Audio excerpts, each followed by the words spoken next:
Hi, my name is Paul Sotheby, and I want to tell you a story today about how the Bible really just came alive for me through one particular scripture, and that's Psalm 37:4.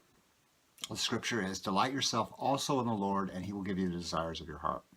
So, to make a long story short, I felt really impressed when I was younger that I needed to read the Bible, and I was having a really hard time getting in the habit of doing that.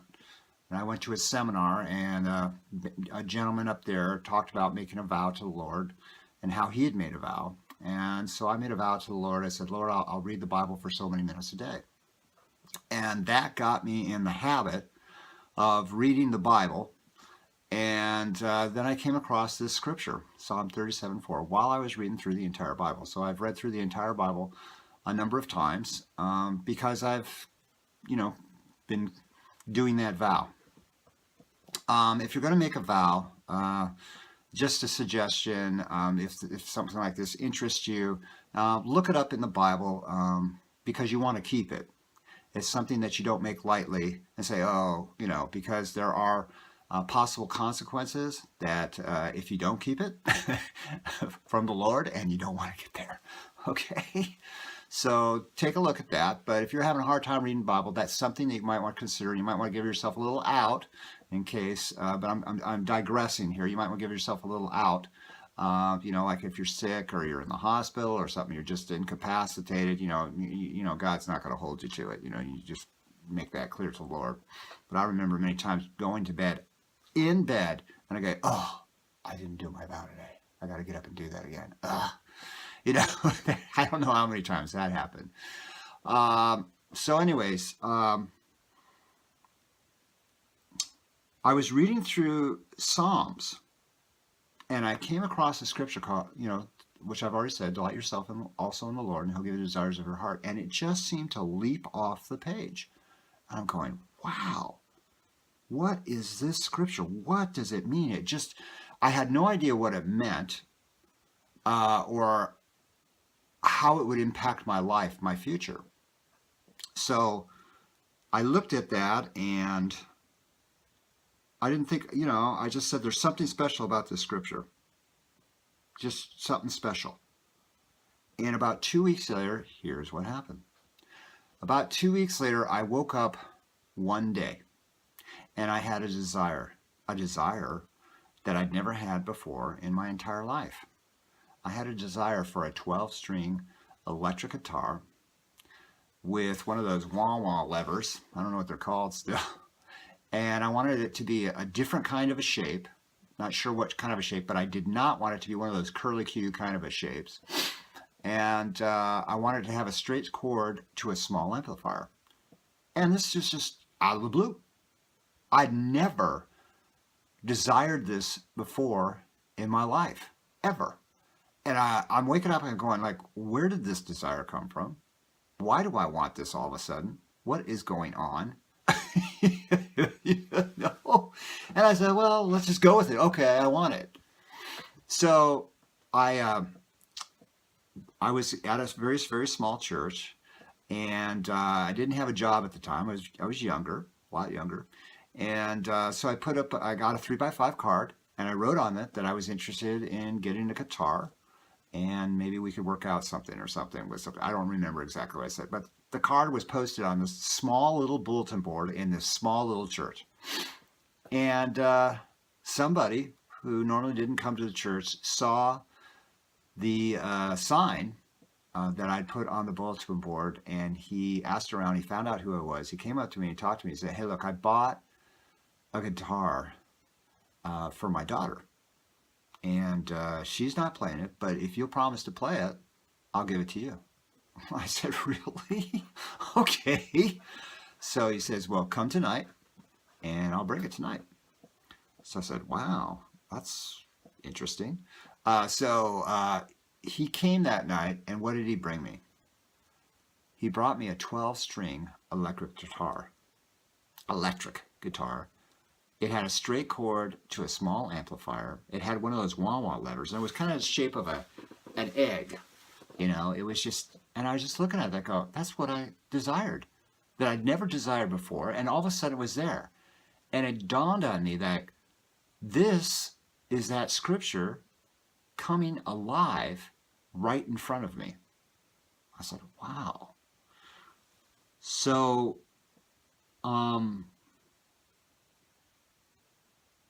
this scripture became I've seen this scripture happen to me over and over and over again, where I've desired something, and then many times it's just like I put it out of my mind because it just seems impossible to get at that particular moment, or it just seems far-fetched or whatever, and all of a sudden it's there. Here's another example. I was once I was desiring a gold watch. And again, I didn't have the money for it. I said, man, nice to have a gold watch, a wristwatch.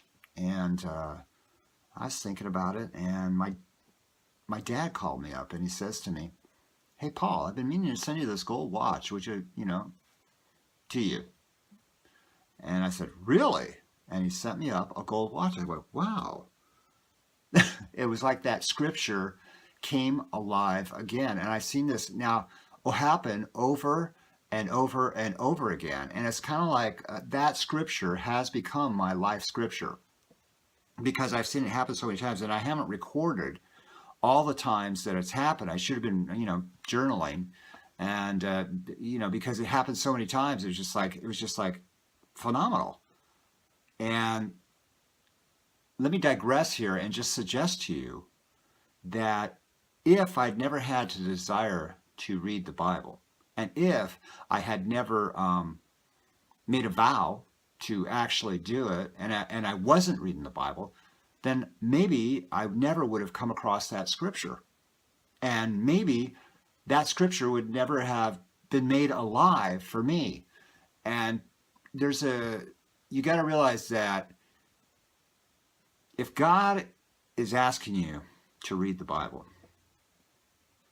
he's asking you to do it because perhaps he wants to take a scripture that is in the Bible and make it come alive for you, and show you that he's real, that he exists, that this is a living book, and that he will demonstrate to you that he's alive and that he cares about you.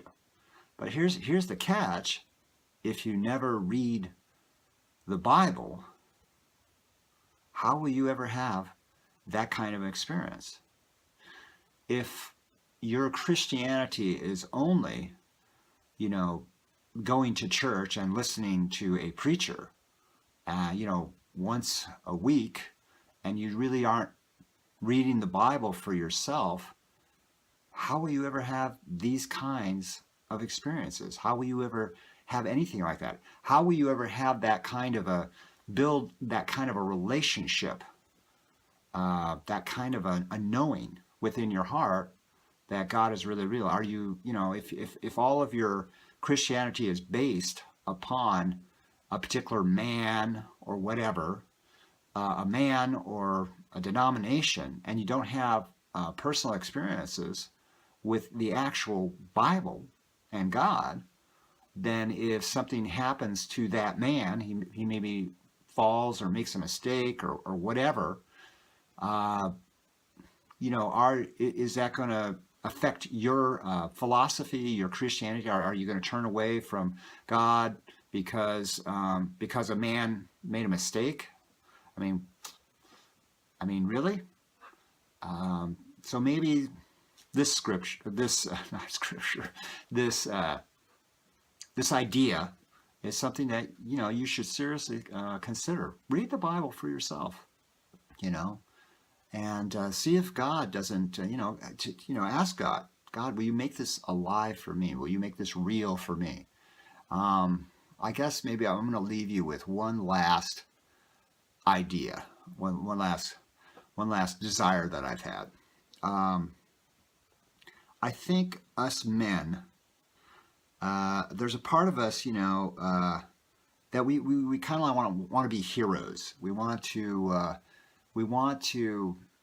face incredible odds, perhaps, and then just persevere and win. I mean, we want to conquer. We want to overcome. We want to be victors. And one of the scriptures in the Old Testament that really got to me was reading about David's mighty men. There were like 33 or so men that were his top men I'm talking about King David in the Old Testament. You can read about him and these men. It's First and Second Samuel, or First and Second Chronicles, or First and Second Kings. Someplace in there, they're actually talking about his men. And I'd often wondered, if I'd lived in that time, could I have been one of those men? And it's kind of like, this is going to sound very strange, but it's kind of like I wanted a war to prove myself. Like, am I a coward? Could I stand up to insurmountable odds? Could I overcome? These kinds of thoughts were kind of just going in my mind, man. It was crazy. I know it sounds crazy, but I was like, man, I wish I had a war. I wonder if I could be like David's mighty men. I wonder if I have that kind of courage and strength, to face impossible, possible things and just overcome. And I was just thinking about that. It was kind of like a desire. And the funny thing is that God gave me my own personal war that was impossible. It was a real difficult circumstances that, and I was walking around, and I just kind of laughing. I looked up to heaven. I said, "So you gave me a war, huh?" Well, this is more than I expected. Did you have to do that? It was kind of that kind of an experience, and it was relentless. It went on and on and on for years. I'm not going to go into the details of it. It's it doesn't matter. Maybe someday it does affect other people. I don't want to talk too much about it, but it was very, very difficult.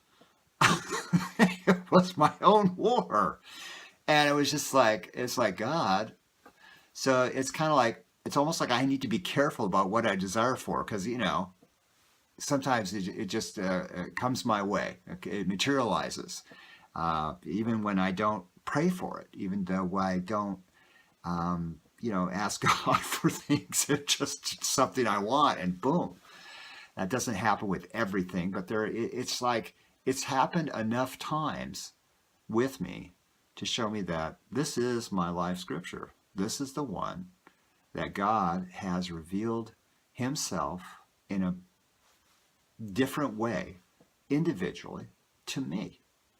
So, my question to you is, do you have a life scripture? Has God given you, has the God of the Bible, has Jesus Christ given you a life scripture? If he hasn't, is it because you haven't been reading the Bible? Maybe you ought to start reading it and asking him, God, give me a life scripture. Anyways, that's my word for today. I hope you have a wonderful day. God bless you. Bye-bye.